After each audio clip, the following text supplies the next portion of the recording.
Eternity is the worst thing about being a ghost. I guess it's the worst thing about being dead, too. But I don't suppose you'd really mind. Nothing will ever get better for me. Although I don't see how it could get worse either. I'm simply here, seeing but never seen, drifting without destination, waiting for nothing to arrive.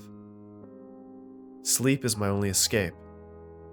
Sometimes I'll spend all day in bed, neither awake nor asleep, alive nor dead, just listening to the whir of the ceiling fan and trying to imagine life as someone else.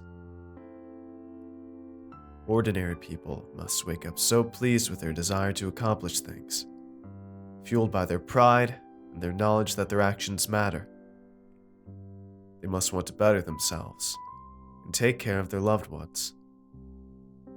That must be nice, to feel loved and wanted, or even have someone notice whether or not I was there at all. The fact is that I'm both a prisoner and jailer in my own mind.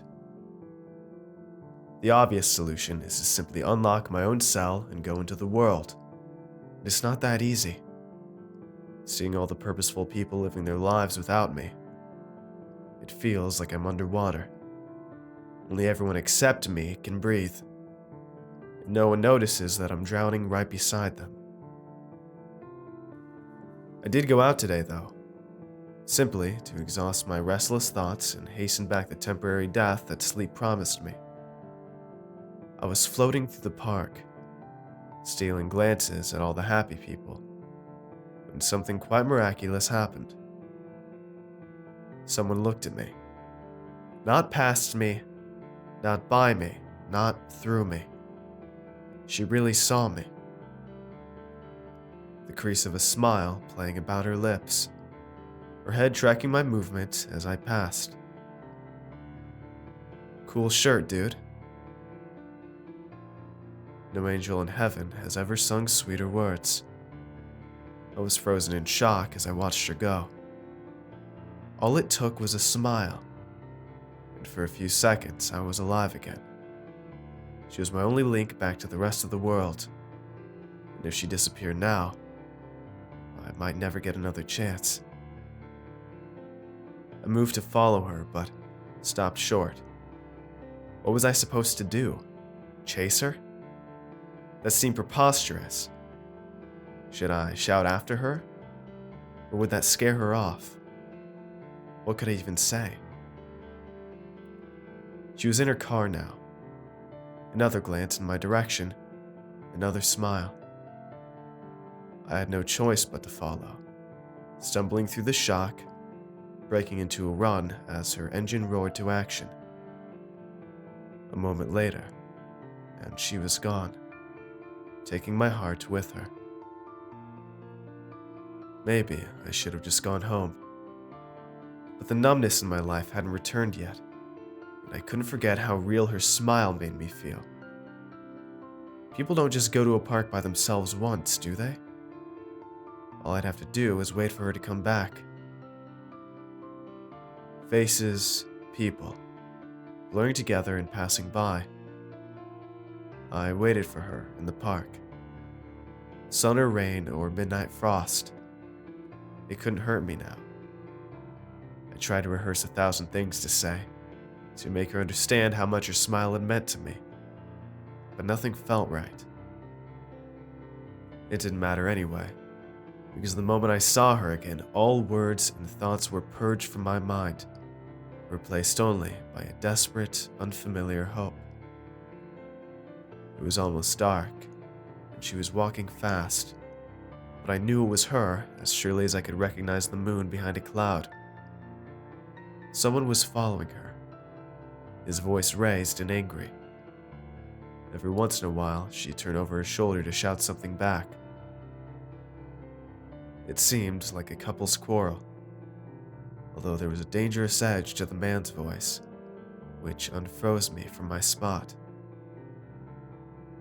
I was catching up with them, and was soon close enough to hear.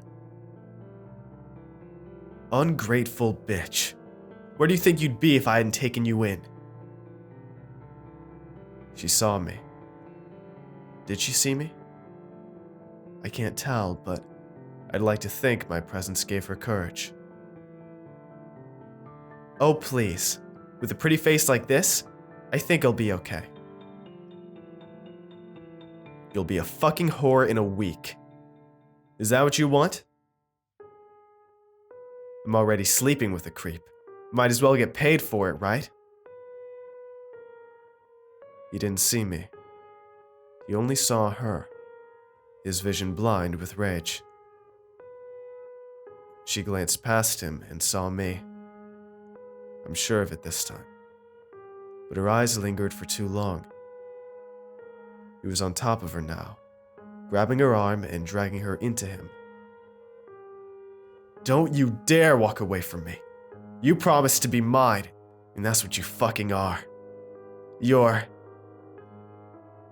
Let go of me! Someone help! I wasn't anyone, but tonight I was someone. I grabbed the man under his arms and hauled him away from her. He noticed me for the first time, flailing wildly and striking me on the jaw with his elbow. Together we tumbled to the ground, me on top of him, pummeling and forcing him down while the girl kicked him hard in the stomach. A moment later, we were running together, leaving him to puke on the ground. Are you okay? I don't know if you remember me, but... I remember. Get in the car, she said. Quick, before he gets up. I couldn't have concocted a better introduction than that. Living with depression feels like I'm neither alive nor dead. And no, it can't be cured by a passing smile, no matter how breathtaking it is. Just being able to remember that a smile like that exists in this world, though, that's a happy thought. And knowing her life is better because I'm in it, that's another happy thought. And sometimes one happy thought can lead to the next, and the next until, without even forcing it, I realize that I'm still alive after all. And for once, that's a happy thought too.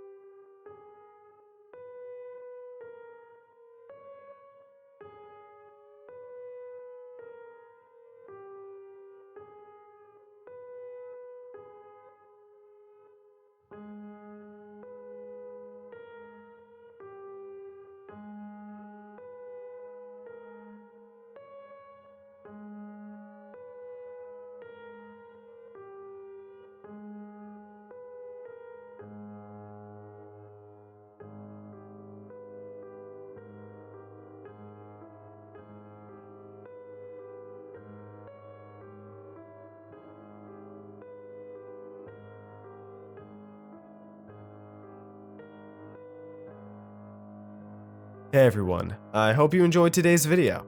If you want to see more, let me know in the comments below, and tell me what you thought of this narration. Make sure to follow me on Twitter for updates, and if you'd like to get early videos, shoutouts, and much more, I'd appreciate it if you check out my Patreon page. It's a place where you can help support my channel while getting awesome rewards in the process, and every pledge helps out a ton, no matter the size. So if you'd like to see all the rewards I offer and consider becoming a patron, it'd mean a ton to me if you'd click the link in the description and just check it out. And don't forget to show some love to the amazingly talented authors who make these narrations possible. Have a good night, everybody. Cheers.